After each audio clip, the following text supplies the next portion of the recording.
चलो, आज we have day 2।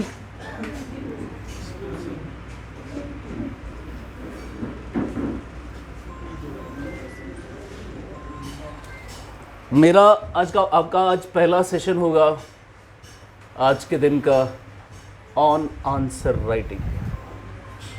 कल मैंने आपको थोड़ा एग्ज़ाम का पैटर्न बनाया, फ़ोन बंद करो, एग्ज़ाम का पैटर्न बताया। कल we have divided the exam to prelims, mains and interview. आज थोड़ा आंसर राइटिंग देख लेते हैं। आप में से कितने लोगों ने सिलेबस चेक किया? फिर कल जब मैंने बताया था, कल आए थे आप? कल आए थे? आपको बोल रहा हूँ, सिलेबस चेक किया? क्यों? हैं? मैंने तो दुकान का नाम भी बताया आपको, कहा तो गए नहीं आप। शॉर्ट में वो बोलो ना, आपने चेक किया? क्यों? वेबसाइट नहीं मिली? वेबसाइट पे तो था। This is the syllabus. देखो, आज आपको कम से कम ये 7 लाना था। कल मैंने 1 घंटा दिया कि सिलेबस पढ़ना, फिर भी आपने नहीं पढ़ा। दिस शोज़ कि आप वो नहीं करते हो जो आपको बोला जाता है। और जो मैं आपको बोल रहा हूँ, किताबें पे लाने से पहले सिलेबस लाना होता है और सिलेबस को पढ़ना होता है ना। देखो, इसमें एक एक लाइन, एक एक कीवर्ड पढ़ा हुआ है, कहाँ पर क्या क्या लिखा है। नहीं, this is how you to study. You don't study. आप सुनते नहीं हैं बात यहाँ की, फिर इसी वजह से आप पीछे रह जाते हो। फिर कल भी मैंने कहा सिलेबस लेकर आओ, नहीं लाया आपने ना। उसी बिना सिलेबस के आंसर राइटिंग का कोई मतलब ही नहीं है। अब जब आप सिलेबस लेकर आएंगे आपको उस पर प्रीलिम्स का सिलेबस मिलेगा और फिर आपको मेंस का सिलेबस भी मिलेगा। प्रीलिम्स का सिलेबस आपको देखना है क्योंकि उसमें आपको क्या आइडिया है, उसका एमसीक्यू प्रैक्टिस करनी है। पर प्रीलिम्स का सिलेबस जब आप देखते हैं उसमें कुछ खास लिखा नहीं है। उस पर बस आपको सब्जेक्ट पता चलेगा कि प्रीलिम्स में कौन कौन सा सब्जेक्ट है। फॉर एग्जाम्पल, आपको मैंने कल ही कहा कि प्रीलिम्स में कितने सब्जेक्ट है। कल बोला ना 6। कौन कौन सा? History, economy, EVS, polity, science and tech and geography. ये आपको सिलेबस से मिल जाएगा। और मैंने ट्रेंड भी बोला आपको कि आपको इस डिक्रीजिंग ऑर्डर में इसको वेटेज देनी है, यानी सबसे ज़्यादा वेटेज हिस्ट्री, इकोनॉमी, एनवायरनमेंट को और सबसे कम साइंस एंड टेक, ज्योग्राफी को। ये कल मैंने आपको ऑलरेडी बोला। इसके अलावा प्रीलिम्स के सिलेबस से कुछ भी नहीं मिलेगा आपको बस सब्जेक्ट मिलेंगे। अगर आपको अच्छे तरीके से यूपीएससी को क्वालिफाई करना है, आपको किसका सिलेबस देखना है? मेंस का सिलेबस देखना है। और मेंस के सिलेबस के हिसाब से ही आंसर राइटिंग होती है। तो क्योंकि आंसर राइटिंग कहाँ पर करनी होती है आपको? मेंस में। अब मैंने सीधा मेंस पे छलांग क्यों मारी आंसर राइटिंग सिखाने के लिए? मैं पहले आपको प्रीलिम्स के एमसीक्यू क्यों नहीं सिखाऊंगा? बिकॉज ये ऐसी चीज़ है जो मैं पढ़ाने से इंसान सीखता नहीं, करने से सीखता है। आंसर राइटिंग में कुछ ऐसी चीज़ें हैं जो मैं आज बोलूँगा आपको कि आपको दिमाग में रखना है आंसर लिखने से पहले। प्रीलिम्स में जब तक आप वो करेंगे नहीं, ये मैथ की तरह होता है। जब तक आप मैथमेटिक्स का क्वेश्चन सॉल्व नहीं करोगे, प्रैक्टिस नहीं करोगे, वो नहीं आएगा तब तक। तो MCQ is all about the practice, prelims is all about the practice. जितना आप प्रैक्टिस करेंगे आंसर को सॉल्व करने का, उतना आपको बेहतर आंसर एलिमिनेट करना आएगा, ऑप्शन एलिमिनेट करना आएगा, ताकि आप सही आंसर चुन सको। तो एमसीक्यू का मैं कुछ नहीं कर सकता। It is all about practice. जितने ज़्यादा सवाल सॉल्व करोगे उतना बेहतर तरीके से आप प्रीलिम्स को क्वालिफाई कर सकते हो। और ये याद रखना, अगर आप अगले साल एग्ज़ाम देने जा रहे हो 2023 में, 2024 में, जब भी एग्ज़ाम देने से पहले कम से कम आपको 60 के अराउंड पेपर सॉल्व करने हैं, जिसमें आप 2013 ऑनवर्ड्स जितने भी आईएएस के प्रीलिम्स के पेपर है वो तो आप सॉल्व करोगे ही करोगे। उसके अलावा मॉक टेस्ट भी देने हैं आईएएस के प्रीलिम्स के। मॉक टेस्ट अभी इंडिया में सबसे अच्छा कौन बनाता है? फोरम आईएएस का या विजन आईएएस का। आप दोनों उठाकर देख सकते हो, ठीक है? तो these are your mock test जो प्रीलिम्स का बहुत अच्छा मॉक टेस्ट बनाते हैं। इनफैक्ट ये मेंस का भी अच्छा बनाते हैं, पर प्रीलिम्स का भी अच्छा होता है इनका। Now let's directly switch on to mains answer writing. अब आंसर राइटिंग में कुछ इंपॉर्टेंट चीज़ें हैं जो मैं आज डिस्कस करूंगा, जो आपको दिमाग में रखनी है अभी से। और मैं आपको आज बता रहा हूँ, अगर मैं आज आपको एक क्वेश्चन दूंगा लिखने के लिए आपका जो पहला आंसर होगा it will be the worst answer of your life, पहला आंसर आपका। लेकिन यही आंसर अगर आप 6 महीने के बाद लिखोगे, आप खुद देखना कि उसकी क्वालिटी क्या होगी तब। यानी आंसर राइटिंग में मैं कुछ चीज़ें डूज एंड डोंट्स तो आपको बता दूंगा आज, लेकिन वो आपको धीरे धीरे पहले 1 महीना, 2 महीना, 3 महीना, 4 महीना, 6 महीने में you will write the best answer of your life. तो आपका क्या होता है आंसर राइटिंग, आपका पहला सवाल आपको पता ही नहीं होता कि सर इतना सारा कंटेंट इतने 150 वर्ड्स में कैसे भरना है, पर आप लिखो, आप फिर से लिखो, आप गलत लिखो, आप फिर से लिखो, फिर से लिखो, कंटिन्यूसली लिखते जाओ, आप खुद रिफाइन हो जाओगे। आपको खुद पता चलेगा भाई ये लिखने की ज़रूरत नहीं थी। ये विद एक्सपीरियंस आता है, ये कोई सिखा नहीं सकता आपको। अब आंसर राइटिंग में देखो, सबसे पहले कुछ इंपॉर्टेंट एलिमेंट्स है that you have to understand. पहले मैं आपको बताऊंगा क्वेश्चन टेल्स के बारे में, या पहले टाइम मैनेजमेंट। मैं जो बता रहा हूँ ये कहीं पे नोट कर लो आप, बिकॉज ये बहुत एक मैंने कैलकुलेट करके लाया है। Time management. नाउ सी, कल मैंने कहा मेंस में आपको क्या क्या लिखना पड़ता है, एसे का पेपर, इंग्लिश का पेपर, लैंग्वेज का पेपर, वो सब साइड पे रखकर GS 1, GS 2, GS 3 and GS 4, फिर ऑप्शनल के 2 पेपर। हम फिलहाल बात करते हैं इन पेपर्स की 1, 2, 3, 4 की। अब जब आप GS का पेपर खोलोगे, आपका जब एग्ज़ाम होगा GS का, यहाँ पर लिखा होगा क्वेश्चन नंबर 1, क्वेश्चन दिया है, यहाँ पर आपको क्या लिखना है, सॉल्यूशन। आपको जगह भी आंसर की दे रखी है उन्होंने, और यहीं पे लिखा होगा, यहाँ पर ये 150 वर्ड्स का क्वेश्चन है। कितना लिखना है इसमें, सिर्फ 150 वर्ड। यहाँ पर लिखा होगा क्वेश्चन 2, ऐसे यहाँ सवाल लिखा होगा, मे बी यहाँ पर लिखा होगा 250 वर्ड। तो आपको एक लंबी सी जगह मिलेगी 250 वर्ड्स के लिए, तो इसी जगह में आंसर पहुँचाना है। अब मेरा ये है कि टोटल क्वेश्चंस कितने हैं, और हर क्वेश्चन के वर्ड्स कितने होते हैं, और उसमें मार्क्स कितने अलॉट होते हैं, और मार्क्स के हिसाब से टाइम कितना अलॉट होता है पर क्वेश्चन। बिकॉज आपने क्योंकि अभी तक मेंस नहीं लिखा है, आपको नहीं पता, जब हम अपनी ज़िंदगी का पहला मेंस लिखते हैं, रियलिटी हमें स्ट्राइक करती है। सिर्फ वही लोग जिन्होंने मेंस लिखने से, रियल मेंस लिखने से पहले कोई मॉक टेस्ट दिया होगा मेंस का, उनको पता होती है कि मेंस में क्या करना है। मगर जो बिना मॉक के सीधा पहला एग्ज़ाम, रियल एग्ज़ाम देने जाता है, वो जब देखता है ना, वो शुरू करेगा। मैं कह रहा हूँ 20 क्वेश्चन होते हैं पेपर में, मैं कह रहा हूँ आपको इम्पॉसिबल है, पर लेट्स अज्यूम आपको 20 के 20 आते हैं आपको। मैं दावे के साथ कह रहा हूँ, अगर आप पहली बार अपना पेपर लिख रहे हो, आप नहीं कर पाओगे 20 के 20। टाइम ही नहीं होता उतना, टाइम ही नहीं मिलेगा आपको। मैंने अपने पहले मेंस में more than half of the paper was unattempted, because I didn't know, because मैं सीधा गया था मेंस लिखने, मैंने मॉक नहीं दिया था। उसकी वजह से मुझे नहीं पता चला कि मुझे टाइम को मैनेज कैसे करना है, बिकॉज मुझे शुरू के सवाल बहुत अच्छे आ रहे थे, तो मैंने उसका अच्छा खासा टाइम दिया। पीछे जाते जाते मेरे सवाल ही स्किप हो गए। टाइम मैनेजमेंट सबसे पहली चीज़ होती है आंसर राइटिंग में। तो मैं आपको बता रहा हूँ, एक पेपर में, जो भी आप GS का पेपर निकालोगे, एक पेपर में टोटल 20 क्वेश्चंस होते हैं। कितने? 20 क्वेश्चंस, जिसमें से 10 सवाल होते हैं 150 मार्क्स के, और लगभग 10 सवाल होते हैं 150 वर्ड्स के, और 10 सवाल होते हैं 250 वर्ड्स के। 250 वर्ड्स के। तो इन 10 सवालों को आपको 150 वर्ड लिखना है।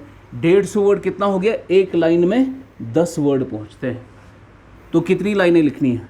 15 लाइन्स, 15 लाइनें, और यहाँ पर 25 लाइन्स लिखनी है। ऑन एन एवरेज एक लाइन पे आप 10 वर्ड्स पहुँचा लेते हो। तो 10 सवाल 250 वाले हैं, और 10 सवाल 150 वाले हैं। 10। नाउ सी, ये 10 क्वेश्चन जो 150 वाले हैं, इनमें कितने मार्क्स होते हैं? 10 मार्क्स पर क्वेश्चन। तो कितना हो गया? 10 मार्क्स पर क्वेश्चन। टोटल कितने क्वेश्चन? 10। तो 10 इंटू 10, टोटल कितने हो गए? 100 मार्क्स। सो 100 मार्क्स तो आपको होंगे 150 वाले वर्ड वाले। यहाँ से जो 250 वाले वर्ड के होते हैं, उनको कितने मार्क्स होते हैं? 15 मार्क्स पर क्वेश्चन। तो कितना हो गया? 15 इंटू 10, 15 इंटू 10 कितने हो गए 150 मार्क्स। तो 150 मार्क्स आपको 250 वाले वर्ड आएंगे और 100 मार्क्स आपको 150 वाले वर्ड आएंगे। 100 प्लस 150 कितना हो गया 250। कल ही मैंने आपको बोला कि जीएस का पेपर कितने का होता है 250 का, ये भी 250 marks 250 marks 250 marks and 250 marks इस तरीके से डिवाइड होता है, जिसमें 100 मार्क्स में आपको 150 वर्ड लिखना है और 150 मार्क्स में आपको 250 वर्ड लिखना है। नाउ अगर आप देखेंगे कि टोटल 20 क्वेश्चन लिखने हैं, ये लिखा बनाएंगे तो जो आपका जीएस का पेपर होगा उसमें 10 सवाल है 150 वाले और 10 सवाल है 250 वाले, 20 क्वेश्चंस। अब 20 क्वेश्चंस में what is the time that has been allotted, time जो आपको दिया गया यूपीएससी ने दैट इज 3 आवर्स, यानी 180 minute 180 minute. So it is around, अगर आप इसको डिवाइड करोगे इट इज अराउंड पर क्वेश्चन आपको 9 मिनट देने हैं, 9 मिनट्स पर क्वेश्चन। तो टोटल आपका allotted time is 180 minutes, total question है 20, तो पर क्वेश्चन आपको 9 मिनट देने हैं। लेकिन इसमें से अभी मैंने कहा कुछ क्वेश्चन है 150 वर्ड्स वाले आधे और कुछ क्वेश्चन है 250 वर्ड्स वाले। ज़्यादा टाइम किस में लगेगा 250 में। तो इट इज़ नॉट लाइक कि 9 मिनट पर क्वेश्चन है तो आप इसको भी 9 मिनट दोगे और इसको भी 9 मिनट दोगे।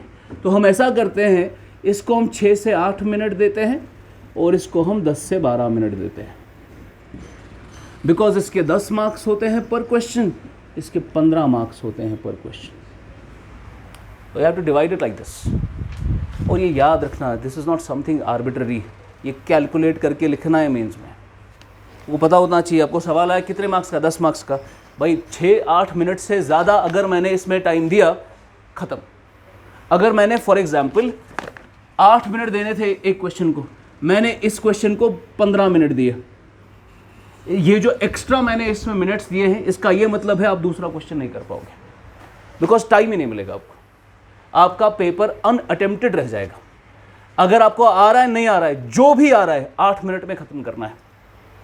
ये 15 मार्क्स वाला क्वेश्चन 250 वर्ड्स वाला अगर आ रहा है तो ठीक, नहीं आ रहा है तब भी 12 मिनट से ज़्यादा नहीं लगना चाहिए उसमें, बिकॉज अगर आपने 12 मिनट में 18 मिनट दे दिए, वो जो एक्स्ट्रा 6 मिनट आपने दिए वो किसी और क्वेश्चन के थे जो आप अब नहीं लिख पाओगे।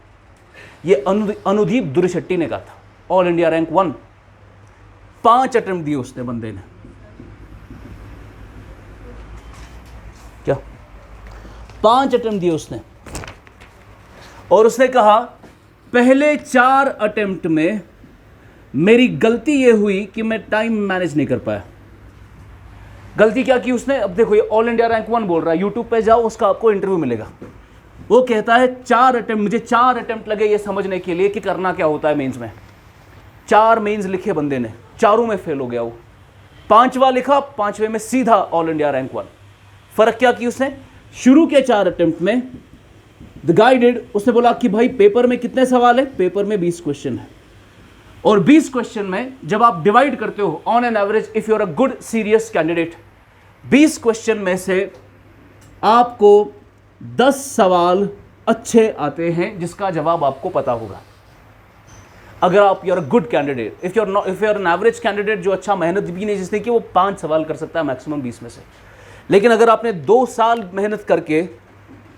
मेहनत करके आपने मेंस लिखने जाना है और प्रीलिम्स क्वालिफाई कर चुके हो, 20 क्वेश्चन में से मैक्सिमम आप 10 क्वेश्चन अच्छे से कर सकते हो। 50% of the paper is not what you have studied. You by all your work of 2 years 3 years आप मैक्सिमम 10 सवाल कर सकते हो अपनी नॉलेज से। सेकेंड है आपका 2-3 सवाल ऐसे होंगे जिसमें टॉपिक आपको वेल वर्स्ड होगा लेकिन जवाब आपके पास नहीं होगा। टॉपिक आपको अच्छा पता होगा लेकिन उस सवाल का जवाब यू हैव टू थिंक। 10 सवाल ऐसे होंगे जिसका जवाब आपके पास मौजूद है। फॉर एग्जाम्पल आपको पूछा भाई बताइए वी ज़ाज़ा की रिकमेंडेशन ट्राइबल एडमिनिस्ट्रेटिव डेवलपमेंट में क्या थी, तो आपने पढ़ा है वी ज़ाज़ा, आपके पास जवाब है ऐसे सवाल 10 क्वेश्चन होंगे जिसके पास जवाब मौजूद होगा आपके पास। 2-3 सवाल ऐसे होंगे जो टॉपिक तो आपने पढ़ा होगा, for example money laundering India के लिए एक सिक्योरिटी थ्रेट है, उसको कैसे रोकना चाहिए। मनी लॉन्ड्रिंग पढ़ा है आपने, टॉपिक पता है आपको, रोकना कैसे चाहिए, तो थिंक अबाउट इट, इसमें थोड़ा टाइम लगेगा। ऐसे कितने सवाल होंगे? 2 से 3। 2 से 3 सवाल ऐसे होंगे जिसमें यू हैव स्लाइट आइडिया, आपको टॉपिक नहीं पता लेकिन थोड़ा बहुत कहीं पर कहीं नज़र गई थी जब आपने विजन के कुछ रिपोर्ट्स पढ़े थे, आपने विजन का मेंस 365 पढ़ा, कहीं पर नज़र गई थी, अखबार पढ़ते पढ़ते कहीं पर नज़र गई थी। 2-3 सवाल ऐसे होते हैं, स्लाइट आइडिया होता है उसमें। 5 सवाल ऐसे होंगे, 4 से 5, जिसका you have no idea at all. वो कहाँ से लाया उन्होंने, कैसे लाया, आप तो 3 साल से पढ़ रहे हो, उस पर लिखा होगा recently this was in news फलाना टॉपिक। आप सोच रहे होंगे अंदर से, मैं रिसेंटली 3 साल से पढ़ रहा हूँ, मैं ये रिसेंटली वाली न्यूज़ मैंने अभी तक कहीं पर नहीं देखी। ऐसे 5 सवाल गारंटीड होंगे आपके हर पेपर में, जिसके बारे में you have no idea at all. Now see Anudeep Durishetty की गलती 4 अटेम्प्ट्स की। उसने कहा पहले 4 अटेम्प्ट में मैंने क्या किया, उसका आइडिया ये था कि जो मेरे 10 सवाल मुझे अच्छे आते हैं मैं उसका बहुत क्वालिटी आंसर लिखूंगा। तो अगर वो 150 मार्क्स वाले हैं, 250 मार्क्स वाले, बहुत अच्छा क्वालिटी आंसर लिखूंगा मैं। तो जो पेपर चेक कर रहा है वो शुरू में ही मेरे 10 आंसर देखेगा, क्वालिटी आंसर उसको पता चलेगा मेरी लेवल क्या है, वो बाद वाले आंसर्स पर उतना ज़्यादा वेटेज नहीं देगा, शुरू के आंसर्स के 10 क्वेश्चन उसको अच्छे लगने चाहिए बस। उसे कहा फिर जब मैं ये 10 क्वेश्चन लिखता था, ये वाले मैं छोड़ देता था, इसमें मैं थोड़ा बहुत लिख लेता था, लेकिन असल मेरा फोकस किस पे होता था, जो क्वेश्चंस मुझे आते हैं। ये स्ट्रैटेजी से वो 4 अटेम्प्ट में फेल हो गया, जो आमतौर पर आप सब करते, आप सब भी वही करते ना, जो आते हैं अच्छे से वो अच्छे से लिखते, जो नहीं आता है उसको क्या कर सकता है इंसान, छोड़ ही देता है। लेकिन उसने क्या कहा, 5वें अटेम्प्ट में उसको किसी सीनियर ने कहा था ये मत करना, 20 के 20 सवाल करना, आते हैं नहीं आते हैं वो छोड़ो, तुम करके आना कुछ। उसने 5वें अटेम्प्ट में ये क्वालिटी आंसर्स पे उतना टाइम वेस्ट नहीं किया, उसने सारे के सारे आंसर्स लिखे, all India rank 1। This is the strategy for mains. आपको quality, they don't want a PhD scholar to write an answer. उनको कोई अच्छा टॉप राइटर नहीं चाहिए जिसको आंसर लिखना है, उनको ये चाहिए कि क्या 20 सवाल आप लिख सकते हो। वो कैसे लिखोगे आप, वो है स्किल। आपने ये 5 सवाल कैसे लिखे जिसका आपके पास कोई आइडिया नहीं था, वो स्किल होता है, एक लिख सकते हैं। उसके लिए टेक्निक्स होती हैं, आंसर राइटिंग टेक्निक। आपको टॉपिक आया, know how to think about it, आपने डायमेंशन निकाले, लिख मारा कुछ न कुछ, खाली जगह छोड़ी नहीं आपने, तो आपको 1 मार्क्स 2 मार्क्स 3 मार्क्स 10-15 में से आ जाते हैं, और वही 1-2 मार्क्स बहुत बड़ा डिफरेंस क्रिएट करते हैं। समझ आ रहा है? So you don't have to skip any question. पहला, अब आपने क्या सीखा, पहले आपने सीखा टाइम मैनेजमेंट। टाइम मैनेजमेंट में आपको पता चला 20 सवाल है, 3 घंटे हैं, 180 मिनट है, तो पर क्वेश्चन ऑन एन एवरेज कितना टाइम है, 9 मिनट। आपकी वॉच होनी चाहिए, जो भी होता है ना, हमको स्टॉप वॉचेस साथ होती है मेंस में। आप हर एक को जाना, मेंस में जिसमें लिखा है, या जब इंशाल्लाह कल आप जाएंगे मेंस लिखने, हर एक के आगे एक वॉच होती है, उस पर स्टॉप वॉच होती है, 9 मिनट का स्टॉप वॉच। तो 9 मिनट में उसको आंसर लिखना है। अगर उसको 11 मिनट लग गए तो उसको पता है ये 2 एक्स्ट्रा मिनट मैंने किसी और सवाल के दे दिए। इसको बंद करो, थोड़ा शोर आ रहा है इसमें।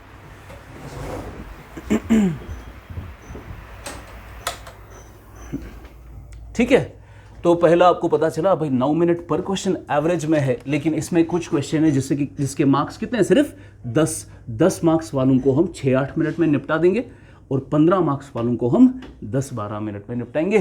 तो ऑन एन एवरेज 9 मिनट पर क्वेश्चन हो जाता है। और जब आप आगे जाएंगे, आपको एक चीज़ और याद रखना है कि पर क्वेश्चन कितना टाइम दे रहा है, और सारे के सारे 20 के 20 क्वेश्चन अटेम्प्ट करने हैं। We just want you to attempt it. Quality answer पर ज़रूरी नहीं है, you just have to attempt it. जैसे मैं अभी आपको क्वेश्चन टेल्स जब बताऊंगा, उसमें मैं बताऊंगा कि कैसे हम लिख सकते हैं उन सवालों का जवाब जो आपको नहीं आते हैं। लेकिन एक चीज़ आपने याद रखनी है, टाइम इससे ज़्यादा नहीं देना है, और 20 के 20 क्वेश्चन अटेम्प्ट करने हैं। One single short strategy for mains. Do not skip any question. Now see, जब आप क्वेश्चन स्किप कर देते हो ना, अब उसी वक्त आपको समझ लेना चाहिए, जिस भी मेंस में आपने क्वेश्चन स्किप कर लिया, आपको समझ लेना चाहिए I am out of the race. Because दूसरे बंदे ने स्किप नहीं किया होगा, उसने भी 10 क्वेश्चन अच्छे किए होंगे, मैंने भी 10 क्वेश्चन अच्छे किए।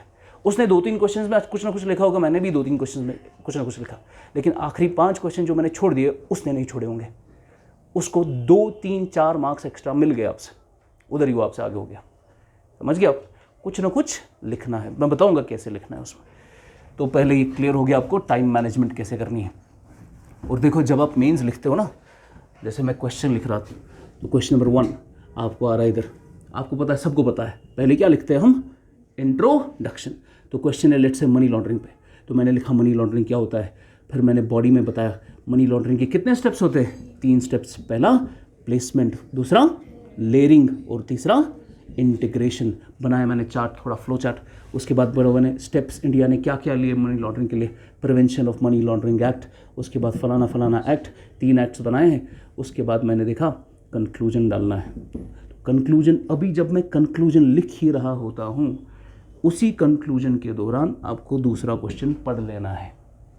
बिकॉज आप ऐसा नहीं कर सकते, कंक्लूजन लिखा, अच्छा हाँ चलो ये ठीक हो गया, थोड़ा चेक करते हैं स्पेलिंग मिस्टेक तो नहीं है, चेक वेक करके फिर दूसरा क्वेश्चन पढ़ोगे, फिर सोचोगे कि इसका जवाब कैसे निकालूंगा।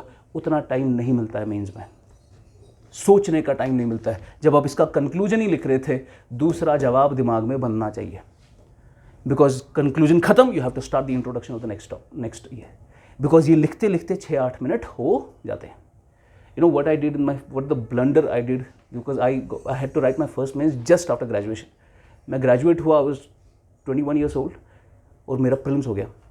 अब मुझे मेंस लिखना है, आई हैव नो आइडिया कि मेंस में क्या करते हैं। मेरा आइडिया क्या है, एकेडमिक्स वाला। एकेडमिक्स में क्या करते हैं, क्वेश्चन आया, अच्छा क्वेश्चन है तो उसको मैंने अंडरलाइन किया, कीवर्ड्स, तो कीवर्ड्स पीछे से रफ निकाला।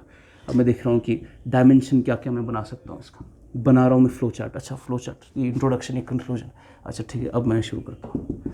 आई write my first mains like this, मेरा आधा पेपर छूट गया। स्ट्रक्चर मैंने बहुत अच्छा बनाया आंसर्स का, पर अटेम्प्ट ही नहीं हो पाया सब, बिकॉज मैं फ्लो चार्ट बना रहा था। फिर वहाँ से मैंने स्ट्रक्चर बनाया, फिर आंसर लिखा। You don't have that much time. आपको आंसर इतना फास्ट लिखना, जब आप कंक्लूजन लिख रहे हो तो आपको दूसरे क्वेश्चन पर नज़र होनी चाहिए, दैट फास्ट। और ये स्पीड कैसे आएगी, ये स्पीड आपको आएगी जब आप कंटिन्यूस प्रैक्टिस करेंगे। लगभग पर मिनट आपको 20 वर्ड्स लिखने हैं। कितना, 20 वर्ड्स पर minute, that should be the speed. ज़ोवसिन पढ़छुन लखन, धीरे धीरे लिखोगे, स्पीड 20 मिनट, 20 वर्ड्स पर क्वेश्चन पर मिनट। तो इस स्पीड पे आपको 1 मिनट पे सवाल लिखने हैं, तभी आप लिख पाएंगे 10 मिनट में 200 वर्ड्स। ठीक है, ये हो गया टाइम मैनेजमेंट, कितना टाइम देना है, स्पीड क्या होनी चाहिए। तो जब क्लास में हम आते हैं, डिक्टेशन कराते हैं, तो बड़ा कोई कर्सिव वर्सिव राइटिंग में लिखता है साफ साफ, फिर उनकी वो कर्सिव राइटिंग पूरी मेंस में निकल जाती है। फिर वहाँ पर वो हिंदुस्तान का मैप बनाया होता है उन्होंने आंसर में। तो कर्सिव वर्सिव राइटिंग भूल जाओ, आपको बस लेजिबल हैंड राइटिंग होनी चाहिए। लेजिबल का मतलब पता होना चाहिए कि लिखा क्या है। बाकी हमें नीट एंड क्लीन वगैरह वो कर्सिव राइटिंग ज़रूरत नहीं है, बस पता होना चाहिए कि लिखा क्या है, समझ आना चाहिए। ठीक है, तो that is what we want. पर स्पीड अच्छी होनी चाहिए आपको। अब आप सोचने में, अगर देखो इसमें अब 2 चीज़ें हैं, एक तो you are thinking about an answer, then you have to write an answer. Writing में जितना कम टाइम दोगे, सोचने में उतना ज़्यादा टाइम जा सकता है, और जितना आप ज़्यादा सोचोगे उतना बेहतर आंसर हो सकता है। तो राइटिंग में you don't have to waste much time, और लिखने में ही आपको टाइम जा रहा है, तो फिर आप क्या सोचोगे आंसर के बारे में, you will not be able to think. ठीक है, नाउ क्वेश्चन में किस किस तरीके के क्वेश्चन आते हैं, क्वेश्चन टाइप्स, ये बनाओ, ये फ्लो चार्ट जो मैं यहां लिख रहा हूं। क्वेश्चन का टाइप क्या क्या आता है एग्जाम में। मैंने क्वेश्चंस को 4 हिस्सों में डिवाइड किया है। एक टाइप आता है क्वेश्चन का जिसको हम कहते हैं what type of questions. These are the easiest one. What type of questions? दूसरा आता है why and how type of questions. Why and how type of questions. तीसरा आता है evaluation type, evaluation type, and चौथा होता है opinion based, opinion based, opinion based. और जो जिस ऑर्डर में मैंने इसको लिखा है, this is the order of increasing order of complexity. सबसे ज़्यादा कॉम्प्लेक्स आंसर्स कौन होते हैं? Opinion based. और सबसे direct answer normal, what type of questions. What type of question अगर आएगा तो समझना चाहिए भाई ये मामला आसान है, बुलेट्स में लिखकर मामला ख़त्म करेंगे। इसमें सबसे ज़्यादा थॉट प्रोसेस लगता है, इसमें ज़्यादा सोचने की ज़रूरत। What is climate change and how does it occur? क्या सोचना है कुछ इसमें? क्लाइमेट चेंज के दो causes, natural and anthropogenic. Natural में volcanic eruption, Milankovitch cycles, eccentricity, obliquity, your actual axis का बदलना, प्रेसिजन, वोल्केनिक इरप्शन, अर्थक्वेक्स वगैरह। और नेचुरल कॉजेज, कार्बन एमिशंस, ये पता है सब। तो व्हाट टाइप ऑफ क्वेश्चंस काफ़ी आसान होते हैं, बिकॉज उसका जवाब आपके पास पहले से होता है। प्रॉब्लम किस में होती है? ओपिनियन बेस्ड क्वेश्चंस में। ओपिनियन बेस्ड क्या है? फॉर एग्जाम्पल, ओपिनियन बेस्ड ऐसे होगा दैट इंडिया जब आज़ाद हुआ, इंडिया क्या था? एक सोशलिस्ट कंट्री थी। सोशलिज्म क्या होता है? जहाँ पर गवर्नमेंट का ज़्यादा रोल होता है।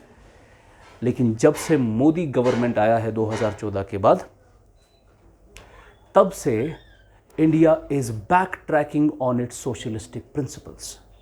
बिकॉज इंडिया में आज गवर्नमेंट का रोल क्या हो रहा है? कम, और प्राइवेट का रोल बढ़ रहा है। क्या हम अपने सोशलिस्टिक प्रिंसिपल्स को कॉम्प्रोमाइज़ कर रहे हैं? अब इसका जवाब आपके पास नहीं है, ये बनाना पड़ेगा। ओपिनियन बेस्ड क्वेश्चन है, you have to think about it. क्या इंडिया में जो प्राइवेटाइजेशन हो रही है 2014 के बाद से, एसेट मोनेटाइजेशन हो रही है, डिसइन्वेस्टमेंट हो रही है, स्ट्रेटेजिक डिसइन्वेस्टमेंट हो रही है, क्या उसके ज़रिए इंडिया अपने सोशलिस्टिक प्रिंसिपल्स को कॉम्प्रोमाइज़ कर रहा है? क्या इंडिया में सेक्युलरिज्म इज़ अंडर थ्रेट?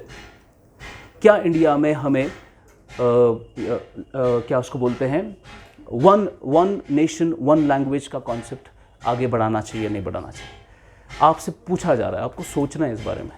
इसका कोई जवाब किताबों में नहीं होता है, you have to think about. उधर ही आंसर, उधर ही पता चल जाएगा आपकी थिंकिंग कैसी है, ठीक है ना। उसी जब बोलते हैं ना यूपीएससी में you can not take stands, you have to be balanced. तो ये बैलेंस यहां दिखता है, क्या आप बैलेंस्ड आंसर लिखते हो या नहीं। आपको बोला जाएगा इलेक्टोरल बॉन्ड्स पे, अभी गवर्नमेंट ने रिसेंटली इलेक्टोरल बॉन्ड्स इशू किया, यानी जब आपकी इलेक्शन होते हैं, इलेक्शन में एक पॉलिटिकल पार्टी को फंडिंग मिलती है, और वो फंडिंग कौन करता है? जो भी आपका इन्वेस्टर होगा, जो भी आपका पॉलिटिकल पार्टी का एफिलिएट होगा, वो फंड करेगा। आमतौर पर पॉलिटिकल पार्टीज की फंडिंग में काला धन, ब्लैक का पैसा लगता है। अब ये रोकने के लिए गवर्नमेंट ने इलेक्टोरल बॉन्ड्स इशू किया है।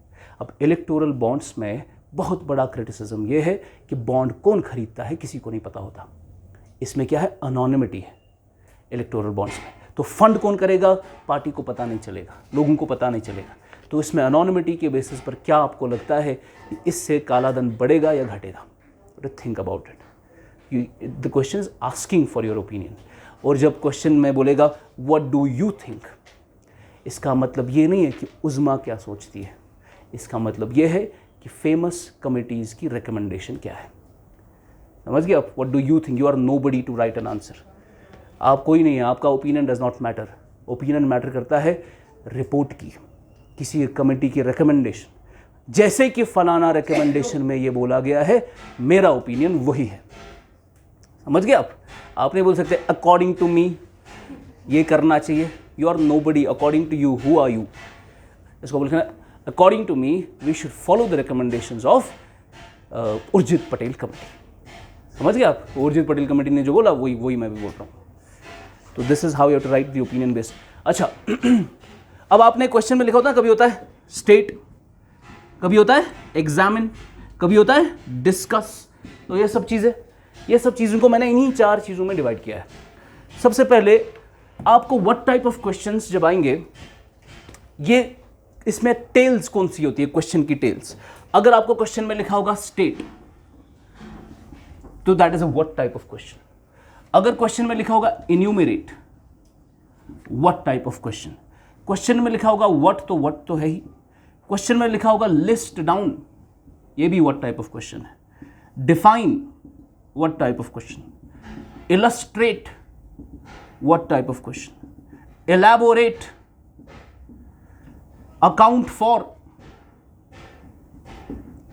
For, describe, identify, these are your what type of question tails.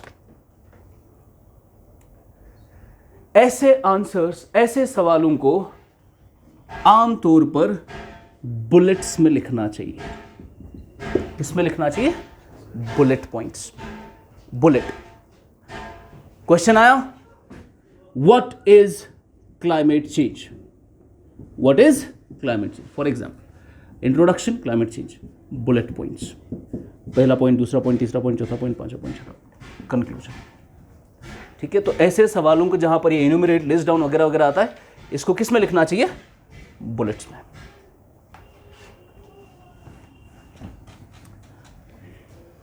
Second है आपका why and how type of questions.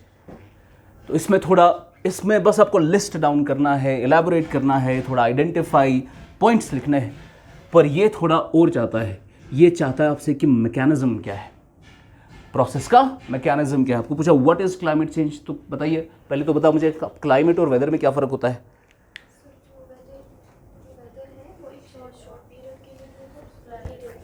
Okay, और क्लाइमेट? और how much long? 3 months? Very good. तो जब एक पर्टिकुलर रीजन का वेदर एक हिसाब का वेदर होगा अगले 30-35 साल के लिए, फिर हम बोलते हैं उसको कि ये इस जगह का क्लाइमेट है। तो आप वो सब एक्सप्लेन कर रहे हो, लेकिन जो ये वाला वाई एंड हाउ टाइप है, इसमें आपको मैकेनिज्म समझाना है चीज़ों का। आपको आ गया व्हाट इज़ मनी लॉन्ड्रिंग, तो you have to write down the points.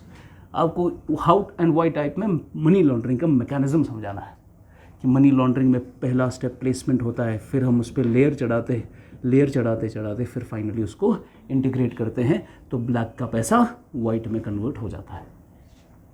तो placement, layering, integration, that is the mechanism of the question. तो what, why and how type में ये इसके टेल्स कैसे होते हैं? अगर आपको वर्ड में, क्वेश्चन में लिखा होगा एनालाइज में आपको पूरा मैकेनिज्म समझाना है। अगर क्वेश्चन में लिखा होगा एक्सप्लेन में पूरा मैकेनिज्म समझाना है। एक्सप्लेन, जब ऐसे सवाल आते हैं ना, तो जिसको कहते हैं ना कि बॉडी का पोस्टमार्टम करना है, वही करना होता है इसको, क्वेश्चन का पोस्टमार्टम पूरा। You have to explain the mechanism behind the question. उसके बाद इवैल्यूएशन टाइप।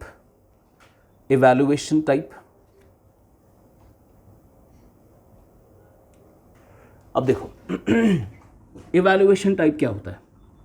इवैल्यूएशन टाइप हो गया, जो भी आपको सवाल आया, सवाल में आपने उसको एक्सप्लेन किया, आपने उसका मैकेनिज्म समझाया, फिर आपको बोलना है जो मैंने मैकेनिज्म बोला आपको, क्या वो सही है या गलत है, उसके प्रॉब्लम्स क्या है, उसका सोल्यूशन क्या है। सोल्यूशन और प्रॉब्लम्स और वे फॉरवर्ड और सजेशंस हम व्हाट टाइप ऑफ क्वेश्चंस में नहीं देते हैं। वो सब सजेशन प्रॉब्लम्स हम किस टाइप में देते हैं? इवैल्यूएशन। आपको अब इवैल्यूएट करना है। आपने बताया कि प्रॉब्लम क्या है, आपने बताया कि कैसे हो रहा है, अब आपको बताना है इसके सॉल्यूशंस, सजेशंस। इसका जब होता है ना क्रिटिकली एनालाइज, वो होता है evaluation type. You have to say whether the argument is good और बैड। ठीक है, तो यहाँ पर होता है जैसे क्रिटिकली एनालाइज,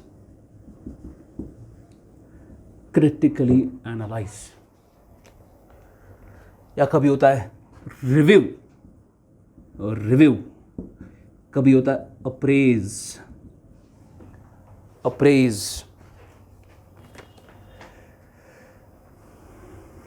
और यहाँ पर आपको बताना है कि इस मामले में what are the concerns, what are the priorities, what are the solutions, etcetera. These are your evaluation type. यहाँ पर you have to come up with the mechanism.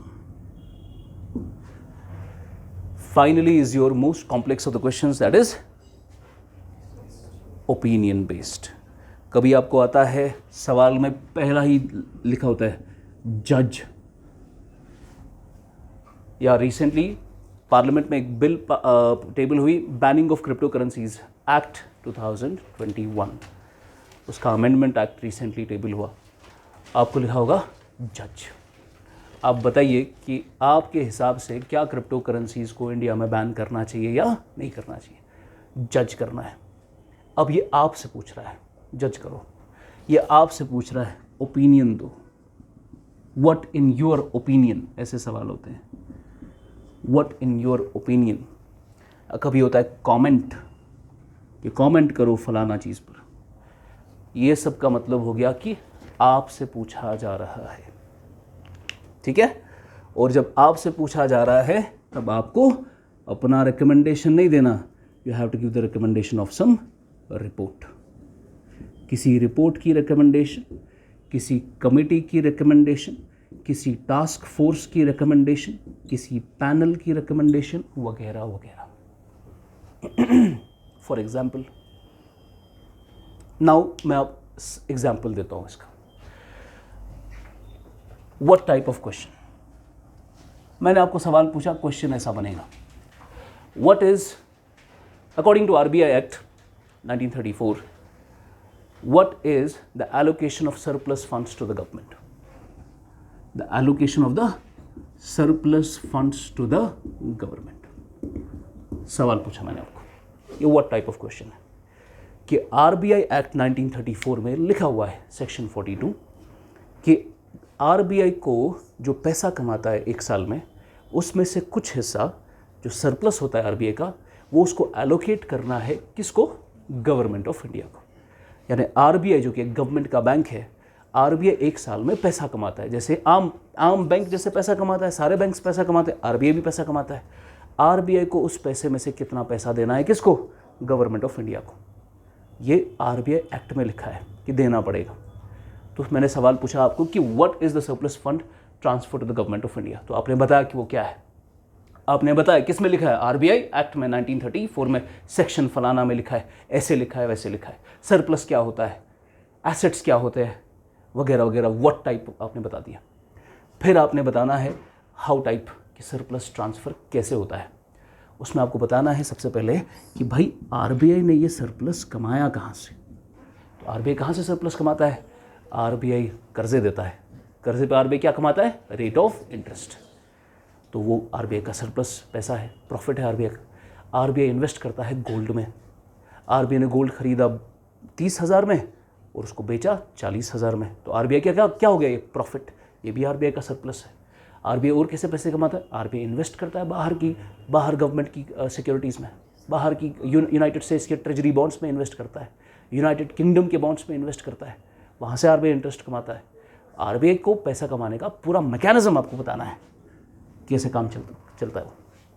फिर आपको इवैल्यूएशन टाइप, क्रिटिकली एनालाइज कि क्या सरप्लस ट्रांसफ़र करना चाहिए या नहीं करना चाहिए, क्रिटिकली एनालाइज करो।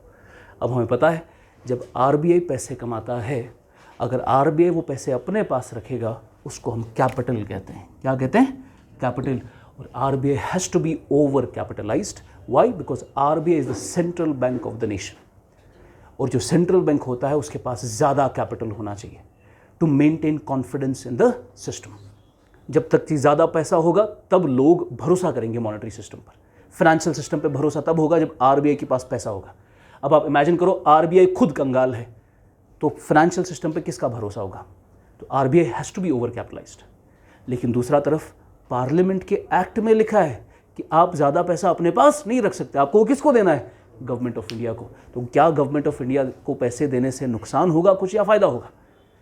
फ़ायदा यह है कि ये गवर्नमेंट का बैंक है और गवर्नमेंट को पैसा जाना चाहिए। नुकसान ये है कि गवर्नमेंट को पैसा गया वो उसको खर्च करेंगे और गवर्नमेंट के खर्चे से महंगाई बढ़ती है, इन्फ्लेशन हो जाएगी। इसमें आपको पूरा क्रिटिकली एनालाइज, रिव्यू, अप्रेज, पूरा मैकेनिज्म आपको बोलना है whether the surplus transfer is good और bad for the economy. Finally आपको ओपिनियन मांगा जा रहा है, आपको क्या लगता है कि क्या करना चाहिए। आपको बोलना है, मैं बोल रहा हूँ आपको वही चीज़ करनी चाहिए जो बिमल जालान पैनल ने बोला है। और बिमल जालान पैनल ने क्या बोला, 5.5% के अलावा अगर कुछ सरप्लस है तो दे दो, अगर नहीं है तो मत दो। ये आपको बोलनी है सजेशन में। समझ गए आप? This is different types of questions. What type, how type, valuation type and opinion based. समझ आ? कोई क्वेश्चन है? पूछो पूछो। अब एक वर्ड मैंने इसमें टच नहीं किया अभी वो है डिस्कस। डिस्कस होता है ना क्वेश्चंस में।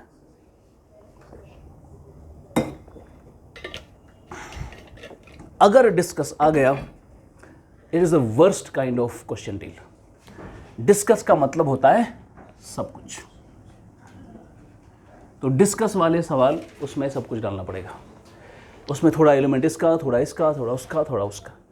तो डिस्कस में इट एनकम्पासेस एवरीथिंग। आपको बोला डिस्कस फलाना मैटर, तो पहले आपको वो बताना है वो मैटर क्या है, फिर उसमें मैकेनिज्म क्या, थोड़ा सा उसको डिस्कस टाइप ऑफ क्वेश्चंस में इसका कंटेंट काफ़ी ज़्यादा होता है डिस्कस टाइप ऑफ क्वेश्चंस में, और उसमें आपको फ्लो चार्ट्स, डायग्राम्स का इस्तेमाल करना है। Let's talk about money laundering. तो आपने बोला डिस्कस में इंट्रोडक्शन में व्हाट इज़ मनी लॉन्ड्रिंग, तो व्हाट वाला जवाब आपने दे दिया। फिर क्या होता है यहाँ पर मैकेनिज्म, तो आपने एक डायग्राम बनाई कि ये है मनी लॉन्ड्रिंग। मनी लॉन्ड्रिंग यहाँ से निकलता है, पैसा बाहर जाएगा, वहाँ पे लेयर चलेगी, शेल कंपनीज एक दूसरे को बेचते रहेंगे, इन्वेस्टमेंट करते रहेंगे, फिर लास्ट शेल कंपनी वापस इंटीग्रेट करेगी। तो आपने एक डायग्राम बनाई, तो मैकेनिज्म भी हो गया। फिर आप बनाएंगे arguments in favour, arguments against, एक टेबल बनाया, तो ये भी हो गया। नीचे कंक्लूजन में या सजेशन में अपना ओपिनियन। तो डिस्कस वाले में you have to encompass everything. ये सबसे कॉम्प्रहेंसिव क्वेश्चंस होते हैं डिस्कस। उस पर वो चाहते हैं कि आपने जड़ तक जाना है चीज़ की। So this is the questions जो जिस तरीके से होते हैं। नाउ सी, रब करूं मैं? समझ आ रहा है कुछ या नहीं? हाँ,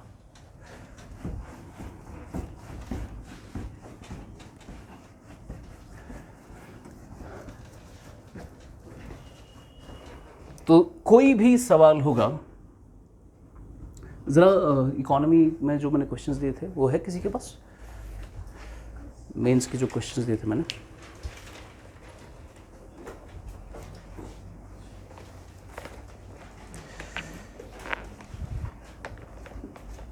देखो ये मैंने परसों क्वेश्चन दिया,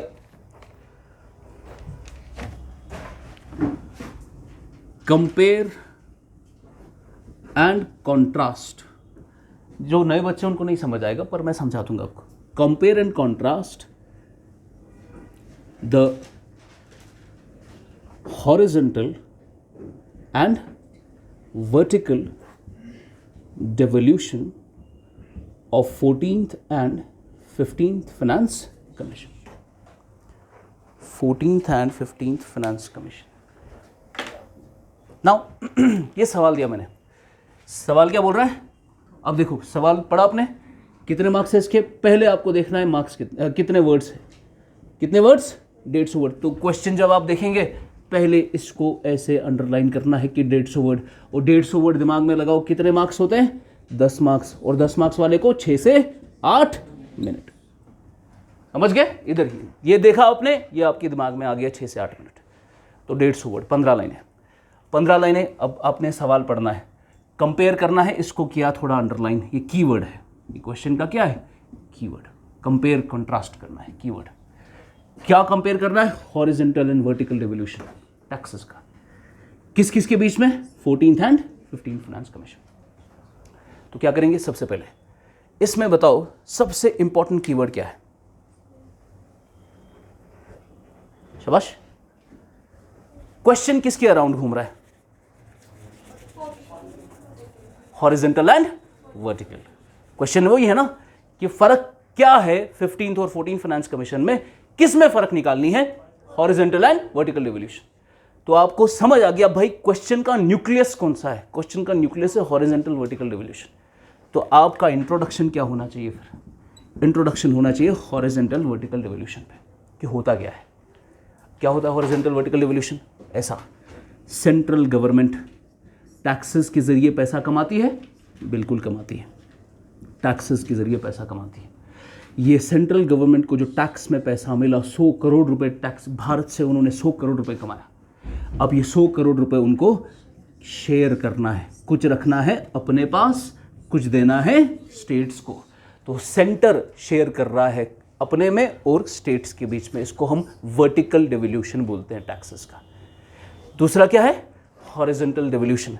अब सेंटर ने जो पैसे कमाए वो थोड़े बहुत वो अपने पास रखेगा, रिमेनिंग पैसा किसको देगा? स्टेट्स को देगा। ये क्या हो गया?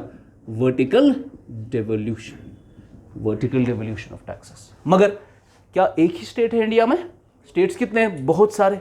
अब स्टेट आपकी जम्मू कश्मीर की जो थी, आपका स्टेट है महाराष्ट्र, स्टेट है राजस्थान, स्टेट है आंध्र प्रदेश, स्टेट है तेलंगाना, स्टेट है मध्य प्रदेश, स्टेट है हरियाणा। अब आपने डिसाइड कर लिया कि जो भी हमारे पास डिविजिबल पूल पहुंचेगा टैक्सेस का, जो भी सेंटर टैक्सेस कमाएगा, उसका 58% हम अपने पास रखेंगे और उसका 42% हम शेयर करेंगे सारे स्टेट्स के साथ। तो वर्टिकल डिवोल्यूशन क्या है? 58% किसने लिया? सेंटर ने। और स्टेट्स को कितना दिया? 42%। ये हो गया वर्टिकल डिवोल्यूशन। स्टेट्स को 42% मिलेगा। मगर अब स्टेट एक जैसी तो है नहीं। एक स्टेट कौन सी आपकी? गोवा, काफी छोटी स्टेट है। दूसरी स्टेट कौन सी आपकी? यूपी, काफी बड़ी स्टेट है। UP in and itself is a country like state. Pakistan पूरा उत्तर प्रदेश जितना है, ठीक है ना? इतनी बड़ी कंट्री, इतनी बड़ी स्टेट इंडिया के अंदर, क्या जितना यूपी को मिलेगा क्या उतना ही आपको गोवा को भी देना चाहिए? नहीं। गोवा क्या है? काफी छोटी कंट्री, छोटी स्टेट को थोड़ा सा पैसा और बड़ी स्टेट को ज्यादा पैसा, ठीक है ना? इसको हम क्या करेंगे? इसको हम बोलते हैं किस स्टेट को कितना मिलेगा, इसको हम बोलेंगे horizontal devolution of funds, horizontal devolution. तो वर्टिकल डिवोल्यूशन हो गया कि टोटल स्टेट, सारे स्टेट्स को टोटल डिविजिबल पूल में कितना मिल रहा है, उनको 42% मिलेगा। फिर वो कैसे डिवाइड करना है स्टेट्स के बीच में, उसको हॉरिजॉन्टल डिवोल्यूशन बोलते हैं। तो सवाल वही है कि ये सेंटर से और स्टेट के बीच में 14th फाइनेंस कमीशन ने कितना बोला था कि शेयर करना है, और 15th फाइनेंस कमीशन ने कितना बोला था कि शेयर करना है। फिर स्टेट्स के बीच में शेयरिंग कैसे होगी, 14th वाले ने क्या कहा था और 15th वाले ने क्या कहा था। और जब ये कंपेयर और कंट्रास्ट वाले सवाल आते हैं, इसका टोटल वर्ड लिमिट कितना है? 150 वर्ड। तो आप ऐसा नहीं लिखेंगे according to 14th finance commission, फिर आप लिखेंगे 1 2 3 4 5 पॉइंट, फिर लिखेंगे according to 15th finance commission 1 2 3 4 point. Compare वाले सवाल ऐसे नहीं लिखते। कंपेयर वाले सवाल टेबल में डालते हैं, यहाँ पे 14, यहाँ पे 15, यहाँ से पॉइंट्स, खत्म क्वेश्चन 150 वर्ड्स का। समझ गए? तो this is how you have to approach to an answer. Find the nucleus, जो आपका सेंट्रल कीवर्ड है उसके अराउंड आंसर को कंस्ट्रक्ट करो, ठीक है? Now let's take another example.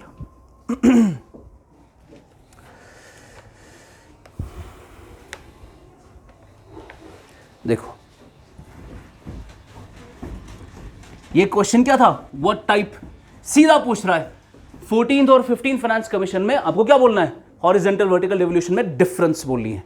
इसके लिए आपको सोचने की जरूरत, आपका आंसर बना हुआ है। व्हाई? बिकॉज आपने 14th फाइनेंस कमीशन पढ़ा हुआ है, 15th भी पढ़ा हुआ है, आप कंपैरिजन निकाल सकते हो उधर ही की उधर ही। आपको सोचने की जरूरत नहीं है। ये क्वेश्चन ऐसे होते हैं जो जल्द से जल्द खत्म करने हैं 5 मिनट में। लेकिन अब जो दूसरा सवाल है उसमें आपके पास जवाब नहीं होगा, वो बनाना पड़ेगा। क्वेश्चन क्या है?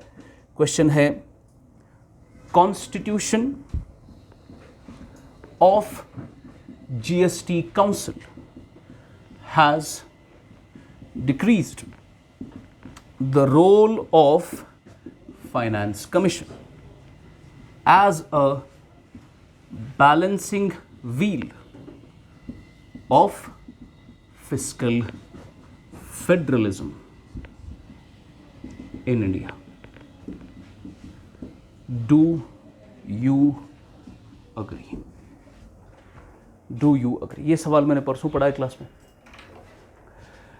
जब जीएसटी आया, देखो मैं सेंट्रल गवर्नमेंट, मैंने पूरे इंडिया से टैक्स लिया और मुझे ये टैक्स अब शेयर करना है किसके साथ? स्टेट्स के साथ, वर्टिकल डिवोल्यूशन। फिर स्टेट्स में डिस्ट्रीब्यूट करना है तो हॉरिजॉन्टल डिवोल्यूशन। ये कितना शेयर करना है, कैसे डिस्ट्रीब्यूट करना है, ये सब कौन बोलता था? फाइनेंस कमीशन बोलता था। फाइनेंस कमीशन हर 5 साल में बनाया जाता है। मकसद उसका सिर्फ एक है कि सेंटर के पास जो टैक्सेस पहुंचे वो शेयर कैसे होंगे। मकसद फाइनेंस कमीशन का वही होता है। हर 5 साल के बाद प्रेसिडेंट अपॉइंट करता है। लेकिन हमने 2017 में इंडिया में टैक्सेशन बदल दिया। हमने वन नेशन वन टैक्स लाया जिसका नाम है जीएसटी। अब जीएसटी जब लाया, जीएसटी ने इसके लिए हमने संविधान को चेंज किया, अमेंड किया। कॉन्स्टिट्यूशनल अमेंडमेंट एक्ट लेकर आए 101। उस पर लिखा हुआ है कि आपको, कॉन्स्टिट्यूशन में लिखा है आपको क्या बनाना है, एक जीएसटी काउंसिल। और अब ये जीएसटी काउंसिल बोलेगा कि एक टाइप ऑफ जीएसटी जिसको हम आईजीएसटी बोलते हैं, इंटीग्रेटेड जीएसटी, इसको कैसे शेयर करना है स्टेट्स के साथ। ये कौन बोलेगा? GST council. पहले कौन बोलता था? Finance commission. फाइनेंस कमीशन सारे टैक्सेस का डिवोल्यूशन करता था। लेकिन अब फाइनेंस कमीशन के टक्कर में क्या बनाया जा रहा है? जीएसटी काउंसिल, जो बोलेगा कि इंटीग्रेटेड जीएसटी किस तरीके से शेयर होगा। समझ गया? अब सवाल क्या है? सवाल यह है, constitution of GST council, GST council का बनना has decreased the role of finance commission, है ना सच? As a balancing wheel of fiscal federalism in India. यह सवाल आपको बोल रहा है कि इसने जीएसटी काउंसिल के बनने से फाइनेंस कमीशन का रोल कम हो गया है। जीएसटी काउंसिल के बनने से फाइनेंस कमीशन का रोल कम हो गया है। और फाइनेंस कमीशन का रोल क्या था? Balancing wheel. किसके किसके बीच में? सेंटर और स्टेट के बीच में, fiscal federalism. Do you agree? अब देखो, इसने आपको एक स्टेटमेंट दी कि जीएसटी काउंसिल के आने के बाद फाइनेंस कमीशन का रोल कम हो गया। Do you agree? इसका मतलब ये नहीं है कि कम हो गया है, ये आपको पूछ रहा है कि कम हो गया या नहीं, क्या आपको लगता है कि कम हो गया है? तो ऐसे सवाल ट्रैप होते हैं। आपने अभी, मैंने कहा कि क्या कम हुआ है? बिल्कुल कम हुआ है। जीएसटी के काउंसिल के आने के बाद फाइनेंस कमीशन का रोल कम हो गया है। आपको पता है कि कम हो गया है, मगर आप एक साइड का सवाल, एक साइड का जवाब नहीं लिख सकते। आपको लिखना है कि जीएसटी काउंसिल के आने से कैसे फिस्कल फेडरलिज्म कम हुआ है, या फाइनेंस कमीशन का ये कम हुआ है। और यानी इस स्टेटमेंट के you have to write arguments in favour of this statement, then you have to write arguments against that statement. जब डू यू अग्री वाला आपसे पूछा जा रहा है, आपको अपना ओपिनियन बहुत ही बैलेंस्ड हिसाब में देना पड़ेगा। Arguments in favour and arguments against. आपको ये भी बोलना है कि जीएसटी काउंसिल से क्या फ़ायदे हैं, जीएसटी काउंसिल से क्या नुकसानात हैं। फिर एंड कैसे करेंगे? एंड करेंगे प्रियम्बल में फलाना चीज़ लिखी है, फंडामेंटल राइट में ये लिखा है, फंडामेंटल ड्यूटीज़ में ऐसा लिखा है, डीपीएसपी में ऐसा लिखा है, ये हमारा बेसिक स्ट्रक्चर है, वो है, ये है। तो अच्छी अच्छी जिसको कहते हैं ना, जिसका ना क्या बोलते हैं उसको, जो अच्छी अच्छी बातें करता है लेकिन अंदर से वो खोखला होता है, स्वीट टंग जिसको बोलते हैं, इसकी मीठी ज़बान होती है। वो मीठी ज़बान पर आपको कंक्लूड करना है। चाहे आपको पता भी है कि अंदर से गलाजत क्या है, उसके बावजूद कंक्लूजन एक मीठी ज़बान पे होना चाहिए कि जैसा कि फंडामेंटल राइट में है तो वैसा ही हम करना चाहते हैं, जैसा कि डीपीएसपी में है तो वही हम करना चाहते हैं, वगैरह वगैरह वगैरह। समझ गए? या जैसा कि सुप्रीम कोर्ट ने फलाना जजमेंट में ऐसे बोला था तो वो हमें लागू करना चाहिए। समझ आ? But do not try to trick the examiner. लड़कों को लगता है, जो काफ़ी क्या होते हैं, वो उड़ते हैं शुरू में, उनको लगता है कि हम एग्जामिनर को ट्रिक करें। वो बोलेंगे according to the study of United States non profit organisation, उन्होंने ऐसे ऐसे बोला था। लेकिन वहाँ कोई स्टडी नहीं होती, उनको पता चल जाता है भाई इसमें सब्सटेंस कितना है, ये क्या अकॉर्डिंग टू स्टडी लिखेगा। और डोंट राइट दीज थिंग्स। क्या आप लिखोगे फलाना इसमें नीदरलैंड की किसी कंपनी ने एक वहाँ पर इन्वेस्टिगेशन की थी तो उनको ऐसे पता चला। Don't do that stuff. वो पता चल जाता है कि ये मेरे साथ खेल रहा है। Be as honest as you are. जितना आप ऑनेस्ट होंगे, जितना आप लॉयल्टी के साथ जवाब लिखेंगे, वो दिख जाती है। अब देखो, आप उसको ट्रिक कर रहे हो, उसको पता है कि ये बंदा अगर ये कर सकता है अभी, कल को जब ये डीसी बनेगा तब क्या कर सकता है, ये तो चिपकाएगा सबको, फ्रॉड का केस। तो अभी इधर ऐसे लोग सिलेक्ट ही नहीं होते हैं। और कभी कभार, जैसे परसों मैं नाजिश से बात कर रहा था, आईएएस है वो, उसने बोला कि मैंने डू यू अग्री वाले सवालों में कमिटीज़ की रिकमेंडेशन लिखी, फिर लास्ट पे मैंने अपना पॉइंट भी दिया, क्योंकि मुझे पता है कि वो चाहते हैं कि वो मेरी थिंकिंग सोचे। और अगर आपका पॉइंट सॉलिड है तो आप लिख सकते हो अकॉर्डिंग टू मी, वो भी लिख सकते हो। तुम क्या, you want to portray yourself, आपको अपने आप को बेचना है, मेरी पर्सनालिटी ऐसी है, ये मैं सोचता हूँ। अगर वो आपकी सोच अच्छी थी और एग्जामिनर को पसंद आ गई, अब आप है थोड़े, let's suppose your religious person, और सोसाइटी में आपको सवाल आ गया रिलीजन पे, जो चेक कर रहा है वो सेक्युलर बंदा है, लेफ्टिस्ट है वो, अब आप राइटिस्ट है, वो लेफ्टिस्ट है। आपने अगर अकॉर्डिंग टू मी उधर लिखा, वो आपकी बैंड बजा देगा पेपर की। ऐसा होता है, ह्यूमन एरर, ह्यूमन टेंडेंसी है। अगर आइडियोलॉजी ही मीट नहीं हुई, वो आपको कम मार्क्स दे देगा। इसीलिए कहते हैं कि बैलेंस, जो आपको नहीं पता कि चेक कौन करेगा पेपर, वो राइट हो सकता है, वो लेफ्ट का हो सकता है, लेफ्ट विंग का हो सकता है, वो कुछ भी हो सकता है, सेक्युलर हो सकता है, रिलीजियस हो सकता है। लाइक फॉर एग्जाम्पल, जब यहाँ ये होता है KS का जब मॉक होता था, तो यहाँ पर जो चेयरमैन थे JKPSC के, ही नो डाउट उनके खिलाफ काफ़ी कुछ है, but he is a man of faith. God वॉड के बारे में उनको अच्छा बात आता है करना, मज़ा आता है। तो इंटरव्यू में अब कोई लड़का आ गया, तो भाई गॉड वॉड तो कुछ है नहीं, तो उसको पसंद नहीं आया वो। बस ऐसे एरोगेंस आपको नहीं होना चाहिए। You have to be very open to opinions. हाँ, मेरी सोच ये है, हाँ, बट आई एम ओपन कि मैं गलत प्रूव हो सकता हूँ।